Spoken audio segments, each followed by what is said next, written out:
να φύγει εντελώς από τη ζωή αυτή την καθημερινή, από τη ζωή αυτή η οποία έχει και πολύ πειρασμό και πολύ αμαρτία και πολύ έτσι, ωραία πράγματα και πολύ δύσκολα. Εκείνος λοιπόν στη νεαρή ηλικία των 20 κάτι χρόνων αποφάσισε να απομακρυνθεί, να αποστασιοποιηθεί. Να περάσει παρακαλώ ο πατέρας Νικήτας.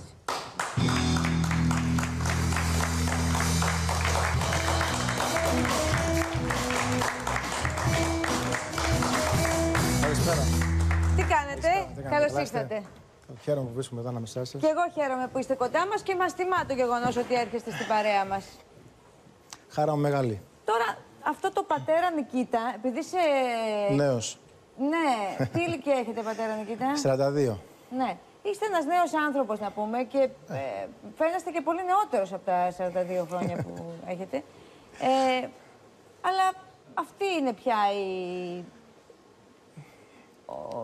η επωνυμία σας. Ναι, ναι. Ναι.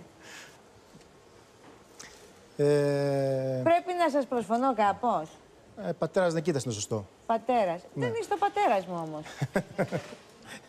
Πείτε με ό,τι θέλετε. Πάτερ, γέροντας. Αυτό το πατέρας είναι από το πάτερ. Βγαίνει. Ναι, ναι, ναι. Ναι. Γι' αυτό όλοι είναι πατέρας. Ναι, βέβαια. Από το πάτερ, δηλαδή επειδή είστε ιερέας. Μοναχός. Μοναχός. Μοναχός, ναι, ναι. Θέλετε να μας μιλήσετε, πατέρα Νικήτα, για την απόφασή σας να φύγετε μακριά από τα εγκόσμια? Εγώ είχα την... Όχι από τα εγκόσμια, από την κοσμική ζωή. Ναι, μεγάλη ευλογία, μετά το στρατό, να γνωρίσω τον Γιώργο Παΐσιο. Σε ποια ηλικία? 19 στα 20. Στα 19, Ναι. Α, γνωρίσατε τον πατέρα Παΐσιο, Ναι, τον και... Άγιο Παΐσιο. Ναι, ναι. Οπότε όταν είχα απολυθεί από το στρατό... Ο πιο σύγχρονος Άγιος δεν είναι? Ναι, ναι. Για μένα άλλαξε η ζωή μου όλη.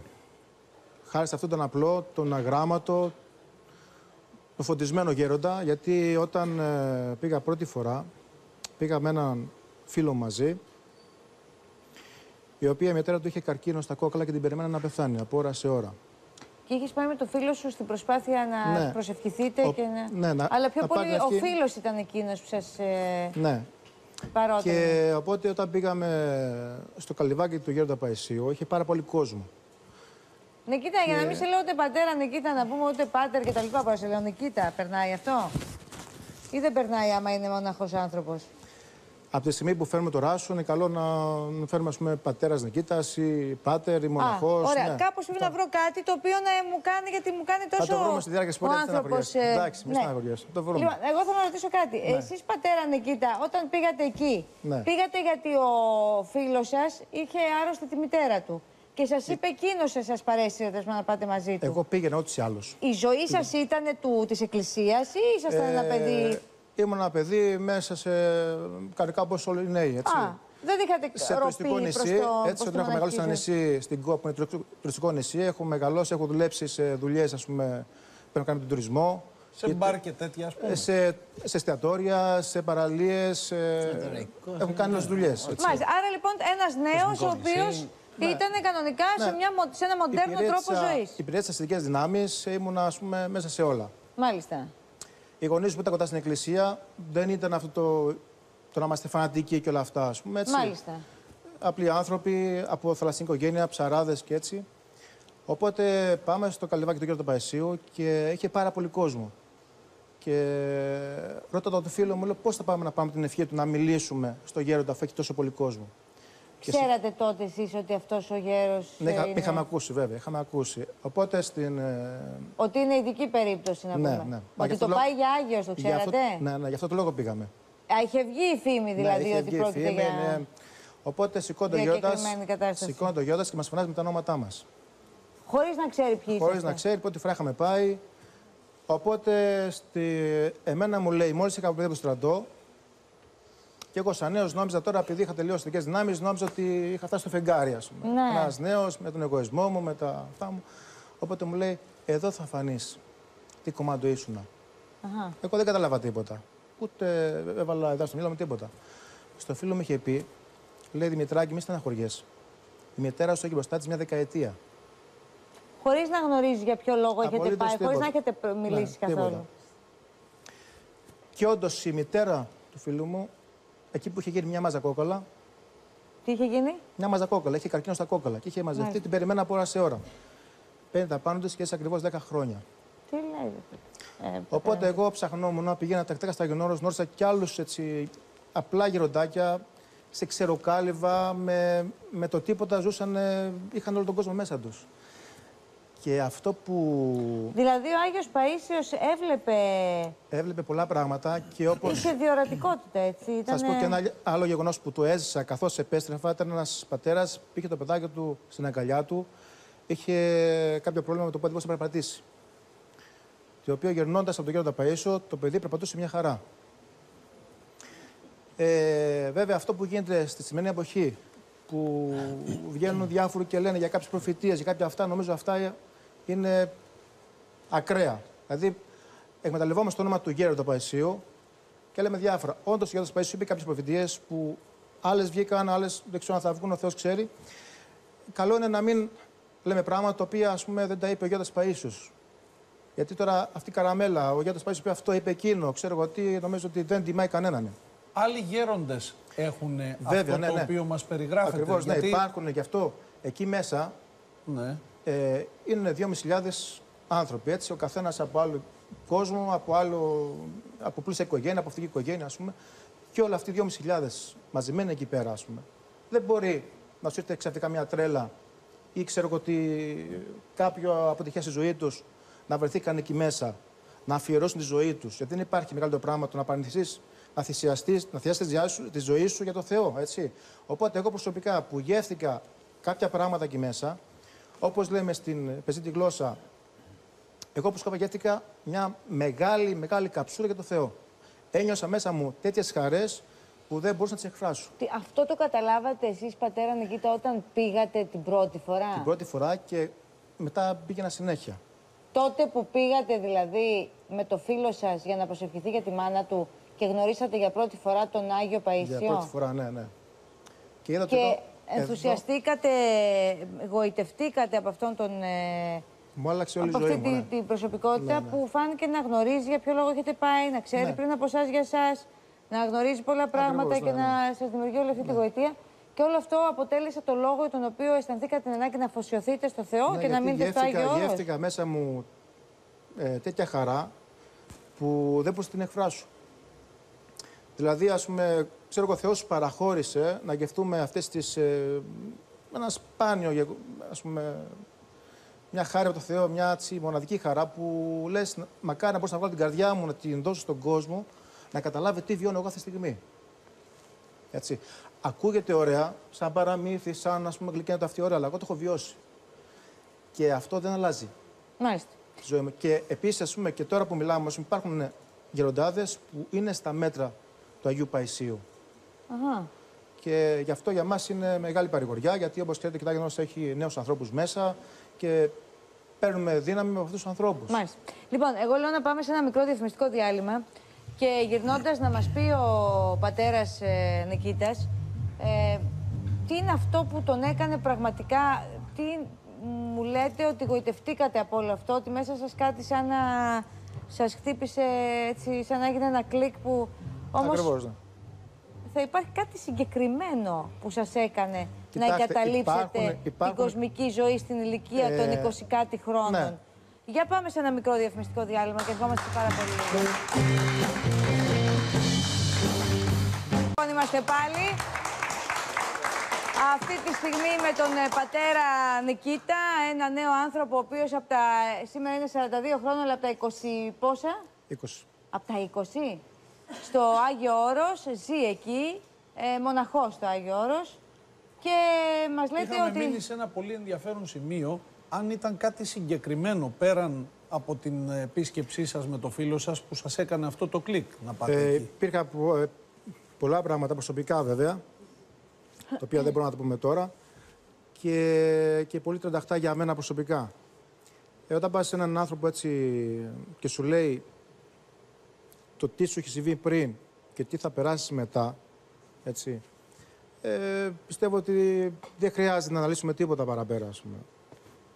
Είναι σοκαριστικό αυτό, έτσι. Ναι. Μιλάς με έναν... Είναι σοκαριστικό, αλλά Και βέβαια, να σας πω ο κάτι. Γέροντας Παΐσιος δεν έκανε επίδειξη, γιατί πήγαινε πάρα πολλοί κόσμος δεν ήταν ταπεινός. Αν πήγαινε κάποιος από περιέργεια, δεν του έλεγε τίποτα απολύτως. Δηλαδή καταλάβαινε ποιος πραγματικά πάει εκεί. Ναι. Από την ενέργεια Και της βοήθησε πάρα πολλούς νέους ανθρώπους. Δηλαδή δεν το έπαιζε medium του τύπου ήρθες εδώ να με δεις από περιέργεια να σου πω τι θα κάνεις και τι έχεις κάνει. Είχε αυτή τη διορατικότητα από τη μία, αλλά από ό,τι μας λέτε, πατέρα Νικήτα, είχε και θεραπευτικές ιδιότητες. Βέβαια, ναι. Δηλαδή. Και υπάρχουν. Αυτό. Ναι, είχε θεραπευτικές ικανότητες και υπάρχουν. Υπάρχει πάρα πολλοί κόσμος που έχει βιώσει. Πολλές μαρτυρίες που. Με τους νόμους της Εκκλησίας, για να γίνει κάποιος Άγιος, δεν πρέπει να περάσουν κάποια συγκεκριμένα χρόνια. Ναι, πρέπει να περάσουν κάποια χρόνια. Αλλά όταν, ας πούμε, μας δείχνουν σημάδια τόσο έντονα και έχουμε μαρτυρίες από ανθρώπων και τα τακτά γεγονότα βέβαια με αποδεκτικά στοιχεία, έτσι, από εκεί πέρα, ας πούμε, αγιοποιείται αμέσως. Μάλιστα. Εσείς, πατέρα Νικήτα, μας λέγατε ότι αυτή τη στιγμή στο Άγιο Όρος υπάρχουν γέροντες, ναι, οι οποίοι φαίνεται να έχουν σημαντικές... Στα ίδια μέτρα, ναι, το ίδιο χάρισμα. Ναι. Και μάλιστα, τώρα που μιλάμε, υπάρχει ένας γέροντας, ο οποίος τώρα πριν έρθω εδώ, στο ταπεινό καλυβάκι του περίμενε κόσμος για να πάρει την ευχή του και ανάμεσα σε αυτόν τον κόσμο ήταν και επώνυμοι και τραγουδιστές και ηθοποιοί. Περίμενα και στη σειρά να πάρει την ευχή του. Έτσι. Πάει πάρα πολλοί κόσμος εκεί. Καλά, δεν το κάνει πιο σημαντικό ότι ήταν το Celebrity League που πήγε να πάρει την ευχή του. Απλά, ναι. Όταν πας σε ένα γέροντα, γιατί για να πας εκεί πέρα δεν πας εύκολα, περπατάς μες στο δάσος, στο μονοπάτι, έχει κάποιο κόπο, περιμένεις, ας πούμε, να. Ωραία. Να ρωτήσω κάτι τώρα για τη δική σας ζωή. Είναι εύκολο ένας νέος άνθρωπος, ο οποίος μέχρι τότε ήταν full στην κανονική ζωή, να πούμε, στη πρακτική ζωή, στη ζωή τη μοντέρνα, που σημαίνει σχέση με το άλλο φίλο, βόλτες, μοντερνιά κτλ. Διασκέδαση. Πόσο εύκολο είναι να το απαρνιέται κανείς αυτό και γιατί? Όταν βιώνεις κάποια φοβερά πράγματα, τα οποία υπερβαίνουν τη λογική, έτσι, πιστεύω ότι τα υπόλοιπα είναι. Λέγονται αυτά τα φοβερά πατέρα. Κοιτάξτε να δείτε, είναι προσωπικά, είναι κάποια λέγονται. Όταν πας, ας πούμε, και βλέπεις, π.χ. τώρα λέμε σήμερα γιορτάζει κάποιος Άγιος, έτσι. Λέμε ποιος ήταν αυτός ο Άγιος, υπήρχε, μπορεί να είναι ένα παραμύθι, μπορεί να είναι, ξέρω εγώ, μια ιστορία που τη λέμε χρόνια. Εκεί όμως, τη λέξη Άγιος τη ζεις, τη βιώνεις. Βλέπεις ανθρώπους που ζουν εκεί με στερήσεις και χωρίς ρεύμα, μία λάμπα πετρελαίου και αυτή, ας πούμε, με χαμηλό φωτάκι εκεί πέρα, να σκόνται όλοι αυτοί οι πατέρες εκεί πέρα από τη μία τη νύχτα. Ναι, αυτό είναι γιατί γουστάρουν και την έχουν δει έτσι και έχουν αφιερωθεί. Αλλά ρωτάμε εμείς, υπάρχει κάποιο χάρισμα το οποίο είναι. Βέβαια, ναι. Φαίνεται δηλαδή. Φαίνεται, ναι. Το να μπορέσει να βοηθήσει ανθρώπους, να μοιάζει κάτι με θαύμα, για να γίνει αυτό. Ναι. Αυτό λέω το σωστό. Αυτό βιώσατε εσείς εκεί, από ό,τι αντιλαμβάνομαι, πριν γίνετε μοναχός. Το βιώνουμε και τώρα, ναι. Πριν γίνετε μοναχός. Ναι. Πόσο χρόνο σας πήρε από την πρώτη επίσκεψη μέχρι που να καταλήξετε και να αποφασίσετε να πάτε εκεί? Κοντά στα 2 χρόνια. 2 χρόνια το δουλεύατε στο μυαλό σας, αν και εφόσον μπορείτε το δουλεύα, ναι. Και μάλιστα είχα φτάσει σε σημείο που παρακαλούσα την Παναγία να με αξιώσει να αφιερωθώ μόνο εκεί μέσα. Όταν λέτε 2 χρόνια, γιατί δεν σας δεχόνταν έτσι εύκολα ή απλά εσείς δεν είχατε καταλήξει αν θέλετε να το κάνετε? Είχα τις δουλειές, είχα υποχρεώσεις και. Ήταν ένα μεταβατικό στάδιο για να πάρει την απόφαση. Ερχόσασταν όμως όλο αυτό το διάστημα? Ναι, ερχόμουν, ναι. Και δεν είναι μια απόφαση, ας πούμε, στιγμής, έτσι, είναι μια απόφαση ζωής. Ναι. Και είχα στο σημείο που το ήθελα πάρα πολύ. Υπήρξαν στιγμές που λυγίσατε και μετανιώσατε και θέλετε να το αλλάξετε? Όχι. Ίσα που έλεγα στον εαυτό μου ότι αν ξαναγεννιόμουν, πάλι αυτό το δρόμο θα διάλεγα. Και αν μπορούσα να πάω και ακόμα πιο μικρός.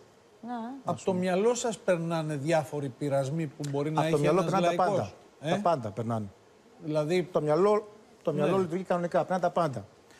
Αλλά. Πώς το τι θα σέβεται? Τι κάνουμε σε αυτή την περίπτωση? Κοιτάξτε, ας πούμε, επειδή υπάρχει αυτή η μακριά παράδοση που ο μοναχός εκεί πέρα έχει συνέχεια ασχολείται με κάτι. Ναι. Τώρα, εκεί ό,τι βγάζουμε, τα βγάζουμε με τα χέρια μας. Είτε μπαξές, είτε ψωμί, είτε το κρασί που θα πιούμε, τα ψάρια που θα βγάλουμε. Όλα τα βγάζουμε μόνοι μας, τα κάνουμε μόνοι μας. Άρα μου λέτε ότι ουσιαστικά αυτό που κάνετε Το για να πρόγραμμα είναι γεμάτο. ξεπεράσετε τον πειρασμό είναι Εργοθεραπεία. να κάνετε Και εργοθεραπεία, αλλά είναι και η νηστεία. Δηλαδή τώρα. Κρέας τρώτε? Κρέας δεν τρώμε, όχι κρέας. Ναι, Καθόλου ποτέ? Καθόλου. Ο Ναι. πατέρας Νικήτας είναι χορτοφάγος.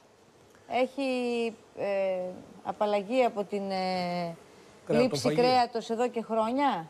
Αρκετά χρόνια, ναι. 26 χρόνια. Α, όσα χρόνια είστε εκεί, δηλαδή έχετε 26 χρόνια έχω να φάω κρέας. Και δεν με συγγενεί, δηλαδή να με βάλει να ψήσω μπριζόλες που λέει λόγος δεν θα συγκεντρώ καθόλου, δεν θα με τραβήξει, ας πούμε. Εγώ επειδή μεγάλωσα από θρασινή οικογένεια, μ' αρέσουν πολύ τα ψάρια. Τρώτε? Ψάρια μ' αρέσουν, ναι. Το ψάρι το καταλαβαίνω Ωραία, μακριά. καλά το πάτε. Αν Μου είναι- έλεγε επίσης ότι είναι φοβερός ψάρας.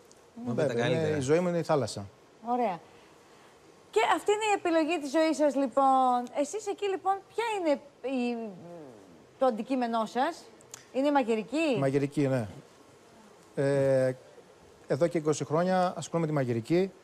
Η μαγειρική είναι μια μυσταγωγία και πρέπει να μαγειρεύουμε στα ξύλα. Για τους πατέρες και για τους τουρίστες? Για όλο τον κόσμο. Για όλο τον κόσμο. Και το κάνουμε μεράκι. Είναι τελικά όλα δικά μας. Οτιδήποτε μαγειρεύουμε είναι δικά μας. Με κόπο καλλιεργημένα. Δηλαδή, πώς και βγαίνει το 24ωρο εκεί, ας πούμε? Είσαστε μαζεμένοι όλοι. Το 24ωρο εγώ πατέρες. ζω σε κελί. Αχα. Είναι άλλη ζωή σε μοναστήρι, Ναι. άλλη ζωή σε κελί. Άλλο αυτούς τους ερημίτες που ζουν, ας πούμε, στην Ήπεθρο, ας πούμε, σε μια σπηλιά ή ξέρω εγώ, οι οποίοι αυτοί δεν παρουσιάζονται εύκολα, ας πούμε. Εγώ ζω σε ένα κελάκι, ένα μικρό ταπεινό κελάκι που χρονολογείται το 1518. Μέσα σε αυτό το οίκημα υπάρχει μια εκκλησία που τιμάται στην Παναγία την Πορταΐτισσα. Οπότε όταν γιορτάζει η εκκλησία, μόλις τελειώσει η ακολουθία της εκκλησίας, παραθέτουμε τράπεζα. Και πάντα ψάρι, δικά μας ψάρια, με ψαρόσουπα. Και πηγαίνω και μαγειρεύω στα μοναστήρια.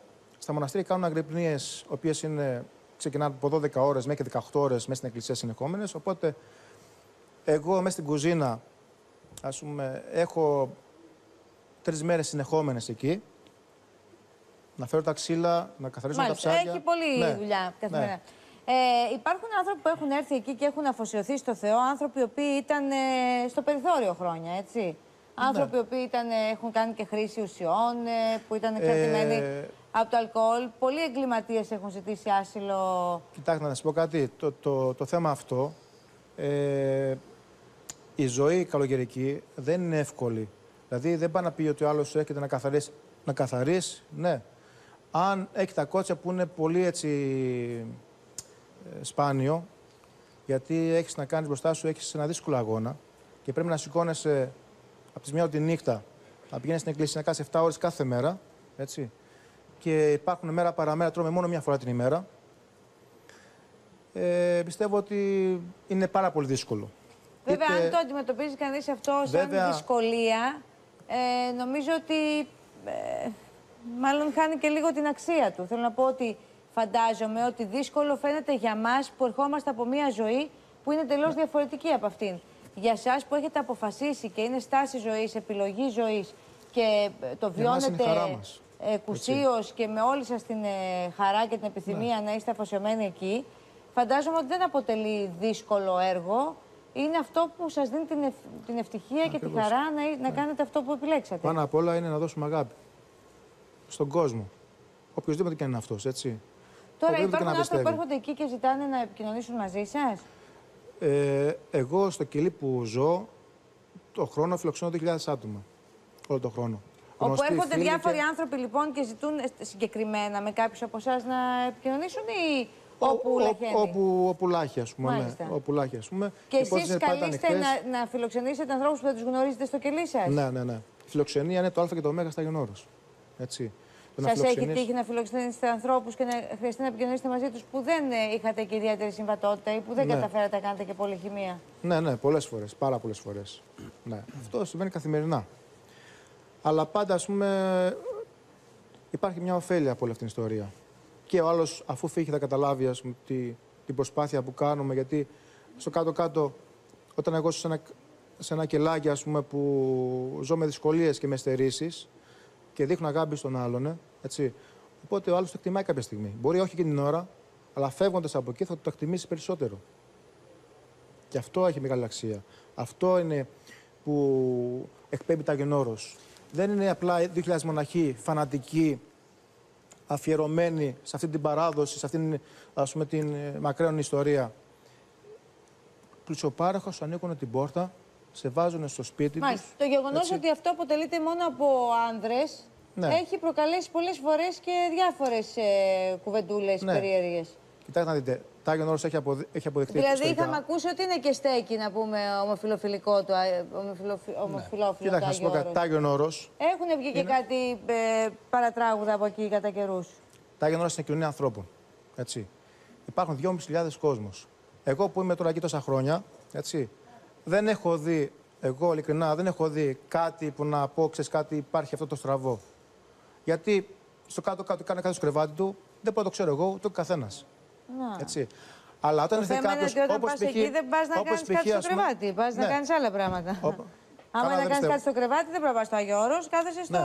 Το οποίο αυτά εμείς δεν τα γνωρίζουμε. Αν έρθει κάποιος ο οποίος πραγματικά θέλει μετάνοια, έτσι, θέλει βοήθεια, το βοηθήσουμε. Αλλά μέχρι εκεί. Δεν είναι τα Άγιον Όρος, δηλαδή σε τέτοιους ιερούς χώρους. Όχι, εγώ δεν αναφέρομαι σε αυτούς που έρχονται και σας χτυπούν την πόρτα να τους φιλοξενήσετε. Εγώ αναφέρομαι σε πιθανότητα ύπαρξης μοναχών οι οποίοι έχουν ξεφύγει από το. Εγώ θα σου πω το εξής. Έχουν ακουστεί σκάνδαλα πολλά. Όταν κάποιος ας πούμε, ξεκινά να κάνει κάτι στη ζωή του, είτε σε μια δουλειά, είτε ας πούμε, αφιερωθεί όπως εγώ σε ένα μοναστήρι και ξέρεις τι πάει να κάνεις, βάζει γερά θεμέλια και βάζουμε τα μούτρα μας κάτω και προχωράμε. Εκεί δεν κινδυνεύεις. Αν ξεκινείς να βάζεις το ράσο για να βολευτείς, εκεί το παιχνίδι είναι χαμένο. Εσείς έχετε αντιληφθεί και τέτοιες. Εγώ τόσα χρόνια δεν έχω αντιληφθεί, όχι. Μπορεί, ας πούμε, έχω δει επισκέπτες που να έρχονται. Και να ψάχνονται. Και να ψάχνονται ή να φαίνονται, ας πούμε, μέχρι εκεί. Από εκεί πέρα, ας πούμε, το τι κάνει καθένας, και ειδικά εκεί που ζω εγώ, έτσι, γιατί είμαι απομονωμένος, είμαι στο δάσος, είμαι, ας πούμε, ανθρώπους που θα δω είναι αυτοί που θα έρθουν να με βρούνε. Από εκεί πέρα δεν. Με το άβατο, για το άβατο των γυναικών, ποια είναι η άποψή σας? Για ποιο λόγο θεωρείτε ότι δεν πρέπει να επισκέπτονται το Άγιο Όρος γυναίκες? Παλιά, στα μοναστήρια, όπως τα γυναικεία, δεν πήγαιναν άντρες, ούτε στατικά γυναίκες. Και να μην υπάρχουν πειρασμοί, έτσι, γιατί πολεμάμε τη σάρκα μας. Στην Εκκλησία, εμένα μου αρέσει αυτό. Στα Άγιον Όρος, εκεί, ας πούμε, από διάφορα έτσι, παραδείγματα, διάφορα θαυμαστά γεγονότα από την Παναγία, δεν επέτρεψε να μπει γυναίκα. Όσες φορές προσπαθείς να μπουν οι γυναίκες μέσα, ας πούμε, κάτι παθαίνανε. Αυτό έχει αποδεικτεί, δημιουργούσαν πρόβλημα, πείτε το. Δεν κάνει να μπαίνουν εκεί πέρα. Το πρόβλημα είναι παντού. Το πρόβλημα. Γενικό. Έτσι. Να μας τα πει. Θα έρθει τώρα ο πατέρας Νικήτας έχει έρθει να μας δείξει και κάποιες συνταγές από το Άγιο Όρος. Λοιπόν, έχουμε μαγειρική από το Άγιο Όρος. Νίκο, για πήγαινε εσύ με τον πατέρα Νικήτα. Ναι. Λοιπόν, για να δούμε τι τρώνε στο Άγιο Όρος. Ότι έχουμε και έχετε εκδώσει και βιβλίο, έτσι, με συνταγές. Παραδοσιακή κουζίνα του Αγίου Όρους. Ό,τι μαγειρεύουμε εκεί πρώτο χρόνο. Παραδοσιακές αγιορείτικες συνταγές. Ναι. Και μικρό μέγεθος στο ίδιο βιβλίο. Και μικρό μέγεθος στο ίδιο βιβλίο. Ναι, ναι. Τι θα φτιάξετε? Εδώ θα κάνουμε ένα φαγητό αγιορείτικο που το μαγειρεύουμε μετά από μια γρυπνία. Βέβαια, εδώ θα μαγειρέψουμε μπακαλιάρο. Στα Άγιον Όρος μπορούμε να βάλουμε και ροφό ή σφυρίδα, χοντρά ψάρια. Οτιδήποτε έχει, ας πούμε. Δεν είναι και κακιά η σφυριδούλα. Όχι, μια χαρά. Και σφυρίδα και ροφός και συναγρίδα. Ωραία. Λοιπόν, εδώ θα προσθέσουμε ένα φαγητό που το κάνουμε στα πανηγύρια, έτσι. Βέβαια, εκεί το κάνουμε στα ξύλα. Εκεί μαγειρεύουμε μόνο στα ξύλα. Εδώ το κάνουμε στο μάτι. Για ξεκινήστε λίγο να μας λέτε εδώ τη διαδικασία. Βάζουμε στον πάτο σέλινο.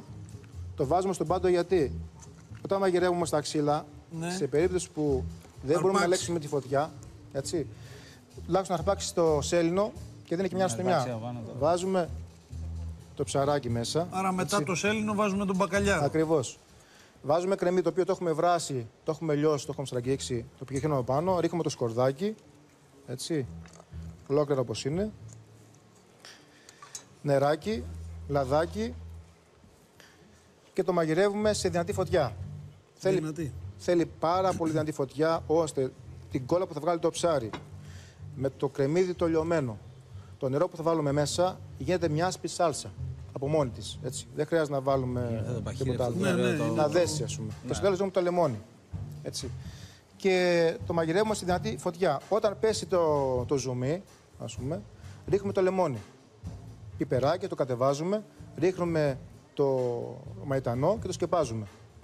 Ο μαϊτανός τον αφήνουμε σκεπασμένο να μαραθεί και μετά το σερβίρουμε. Οπότε εδώ πέρα έχουμε... Με κλειστή φωτιά, έτσι, όλο αυτό. Με κλειστή φωτιά, ναι. Εδώ έχουμε έτοιμο μαγειρεμένο το φαγητό μας. Μπορούμε να το σερβίρουμε. Έτσι. Είναι έτοιμο αυτό? Αυτό είναι έτοιμο, ναι. Και βάζουμε μέσα και 2 φέτες πορτοκάλι. Έτσι. Βάζουμε ζουμάκι μέσα.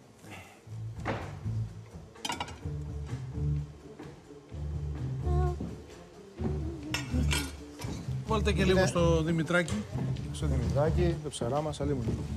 Θες να το φας όλο, κατάλαβα. Το είδες και... Κατάλαβες. Αντί να το μοιραστούμε. Παιδιά, δεν ακούω, δεν μιλάτε, δεν κάνετε τίποτα, μόνο τρώτε εδώ πέρα. Αντί να το μοιραστούμε, έφερε ο πατέρας το... Λέει, τα σπαεί. Πάρα πολύ ωραίο. Πάρα πολύ ωραίο, πραγματικά. Εξαιρετικό. Ωραία, δώσαμε τη συνταγή του πατέρα Νικήτα. Ιερή συνταγή. Έχουμε πει τα υλικά. Ωραία. Έχουμε πει τα πάντα. Το μόνο που μένει είναι να απολαύσουμε τη συνταγή. Πάρα του πολύ πατέρα. ωραία. Σε αυτό το σημείο λοιπόν θέλουμε να ευχαριστήσουμε πολύ τον πατέρα Νικήτα, αυτό το νέο άντρα που βρίσκεται ανάμεσά μας, που ήρθε κοντά μας, που δεν μασάει με το γεγονός ότι είναι στη τηλεόραση, ότι δεν σκέφτεται τι θα του πούν οι άλλοι πατεράδες, να πούμε, και μοναχοί κτλ. Να ευχαριστήσουμε πάρα πολύ που είσαστε εδώ, να ευχαριστήσουμε που είστε νέοι άνθρωποι και αφοσιώνεστε στο Θεό και είστε εκεί κοντά στους ανθρώπους οι οποίοι έχουν ανάγκη να έρθουν σε επαφή και σε επικοινωνία με ανθρώπους οι οποίοι έχουν αφοσιωθεί στο Θεό. Και είναι μια εποχή που πραγματικά νομίζω πολλοί άνθρωποι θα αισθάνονται την ανάγκη να έρθουν στο Άγιο Όρος και να μιλήσουν με τους ανθρώπους οι οποίοι έχουν αφιερωθεί στο Θεούλη. Ο μοναχός Νικήτας Αγιορείτης, λοιπόν, παραδοσιακές αγιορείτικες συνταγές. Υπάρχει και βιβλίο, αν ενδιαφέρεστε. Και το Άγιο Όρος είναι ανοιχτό και σας περιμένει. Όχι γιατί το λέω εγώ, αλλά γιατί έτσι συμβαίνει χρόνια τώρα ολάκερα. Ευχαριστούμε πολύ, πατέρα Νικήτα. Να είστε καλά. Ευχαριστούμε πολύ. Λοιπόν, Λεσσαντόπουλά μου, θέλω να σας